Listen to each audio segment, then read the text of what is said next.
এই বকুল গাছের ওই পাশে ছিলাম আমরা দাঁড়ানো, মেলা লোক। এবার প্রথম দেখলাম যে গুলির আওয়াজ, তারপরে ওই যে চাপারতে ওই দিকে কোপ দিয়েছে, দিয়ে ওরা মোটর সাইকেলে চলে গেছে। পাবলিক কেউ এর ভিতরে আগুচ্ছে না।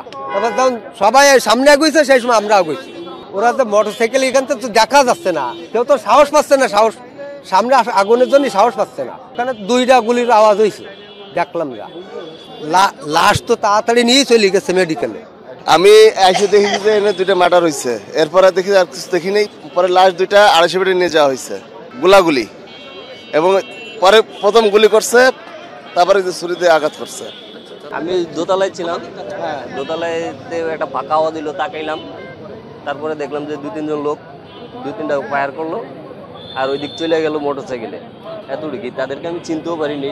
আমরা তো কোর্টে কাজ করি, আমি কোর্টের মোহরার।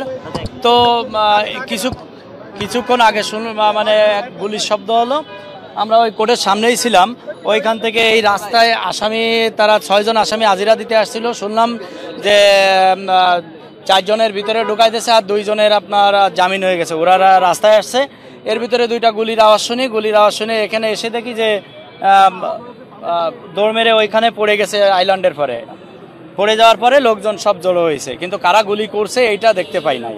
আমরা কিছুক্ষণ আগে জানতে পারি যে এই কোর্টের সামনে একটা গোলাগুলির মতো ঘটনা ঘটেছে।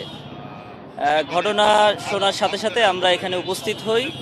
উপস্থিত হওয়ার পরে ক্রাইম সিন আমরা অলরেডি কর্ডন করেছি, এবং পরবর্তীতে আমরা এখানে চেষ্টা করছি যাতে যে তথ্য উপাত্ত আমরা পাই, এবং এখানে আশেপাশে কোনো সিসিটিভি ফুটেজ আছে কিনা সেগুলো যাচাই বাছাই করে ঘটনা কি সেটা উদ্ঘাটনের আমরা চেষ্টা করছি। পরবর্তীতে তদন্ত সম্পূর্ণ হলে আপনাদেরকে বিস্তারিত জানানো হবে।